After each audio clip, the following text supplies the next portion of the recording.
સરકારી અધિકારીને આ જે કર્યું એ અમારા માટે થયેલા હતા, દારૂ બંધ કરાવવા માટે.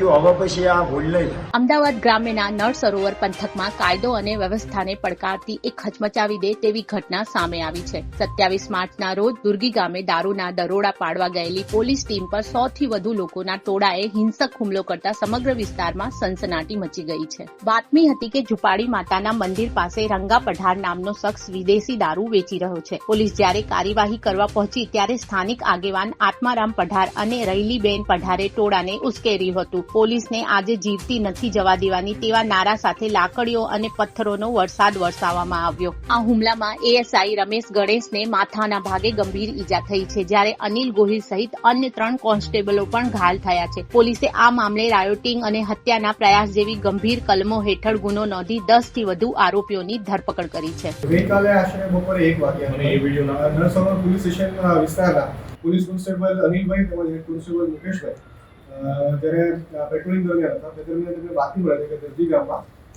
રંગો નરસિંહ કરીને બુટલેગર છે તે પ્રોહિબિશનની એક્ટિવિટી ગામની અંદર ચલાવી રહ્યો છે. તે સદર બાબતથી મળતા અનિલભાઈ અને મુકેશભાઈએ તેમના સર્વેલન્સ સ્કોડના ઇન્ચાર્જ એએસઆઈ રમેશભાઈને જાણ કરી અને ઉપરાંત 112ની ગાડી અને અન્ય પોલીસ કર્મીઓને જાણ કરી અને વિસ્તારની અંદર રેડ કરવા જાય છે. તે દરમિયાન જ્યારે પોલીસ રેડ કરવા માટે પહોંચે છે ત્યારે રંગો ત્યાંથી ભાગે છે અને તેને પકડવા માટે પોલીસ પાછળ પીછો કરે છે. તે દરમિયાન ગામની અંદર માતાજીનો માનવાનો બનાવ હોવાથી ગામની અંદર માતાજીના મંદિર આગળ લોકો હોય છે તે લોકો એકઠા થઈ જાય છે અને પોલીસ સાથે ઘર્ષણ થાય છે અને સમગ્ર મામલો છે આ રીતે. સદર બાબતે